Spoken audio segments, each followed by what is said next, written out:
So the wrist bones were known as carpals. The ankle bones are known as tarsals. This large bone right back here, which is basically your heel, is known as the calcaneus. Easy way to remember this: when you buy a new pair of shoes, you usually get a callus around your calcaneus, right? Usually on your heel. So this is the calcaneus. What's this called? Calcaneus. Good. Now this hole here does not actually exist in your body. They just put it there for the screw. Okay, so they could screw the whole thing together. So it would be smooth over. But this bone is going to articulate, or allow for the articulation with the tibia. Okay? And that's why it's smooth over like that, to allow you to move your foot like that. This right here is known as the talus.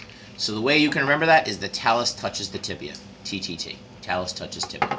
So this is the talus. So this right here is called the what? Talus. And this right here is called the what? Calcaneus. What's it called? Calcaneus. This right here? Talus. Talus. This right here? Calcaneus. This right here. Talus. Good. Now, when you're driving a boat, okay, you use the steering wheel to navigate, correct? So use the steering wheel to navigate.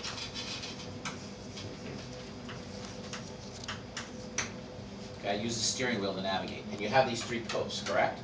Well, this, you can find all four of these bones in the foot. The bone that's in the center, or really at the bottom, is going to be known as the navicular bone. That's why we say the word navigate. And then we have these three posts. These three posts are known as cuneiforms.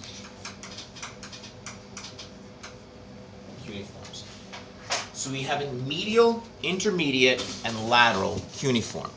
Always look for the big toe, because the big toe is always going to tell you where medial is. Okay?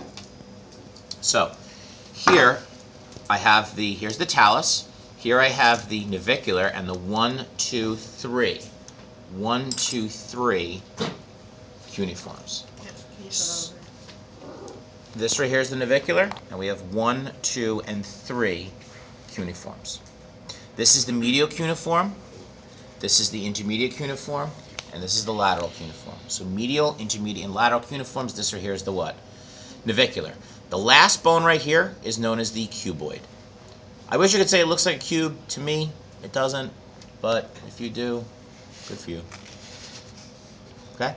So this right here called navicular, medial, intermediate, and lateral cuneiforms. This is the cuboid, talus, and calcaneus.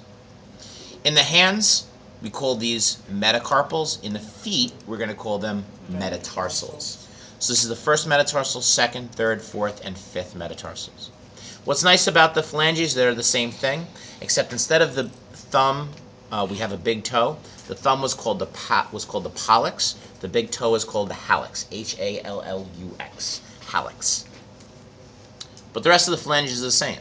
So here we have the proximal phalanx of the first digit, or we call it the first proximal phalanx. We call this the first distal phalanx, or the distal phalanx of the first digit. And the rest is the same. So if you knew the hands, you know the feet. Does everybody understand that? Okay. So, hit stop, please.